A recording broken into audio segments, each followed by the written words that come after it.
much. Ink is smaller.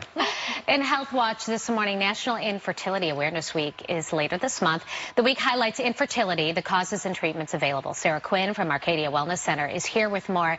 It seems that more and more people are being affected by infertility. You know, they are. I think a lot of it is the world that we live in, the environment that we have, and then more and more people are experiencing stressful lives. Okay. How much does stress then play a part on infertility? You know, it can affect people greatly. And, you know, if someone is stressed out, then they're also more tend to live an unhealthy lifestyle, such as, you know, eating processed foods and not exercising and taking care of your body as much as you can. And obviously we're talking about more so women's infertility than men, but I would imagine some of these tips will affect both a man and a woman.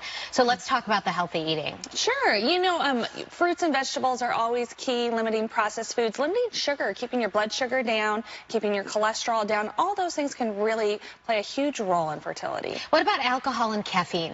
Oh. You know, a little bit of caffeine is fine, but, you know, if you are so tired that you're drinking multiple cups of coffee a day, that can definitely affect. And then always, you know, like always, as far as alcohol goes, minimal amounts. Let's talk about age, because a lot of people are waiting to start a family later in life.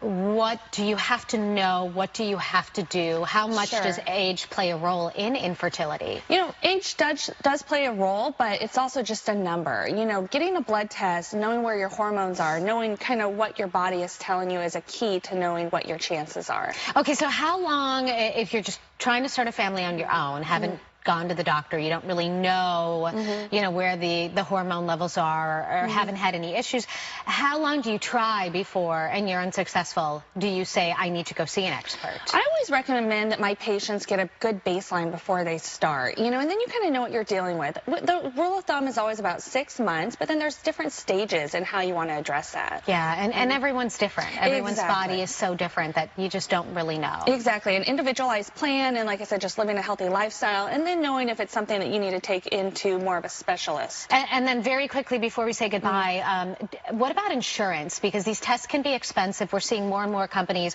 covering stuff like this. You know, insurance is different across the board. I would say in general, wellness is not usually covered, but it's also an insurance policy for your body. And so taking care of yourself is never a bad idea. How do people get a hold of you? 480-351-3688 or ArcadiaWellnessCenter.com. Great information. Thank you so much.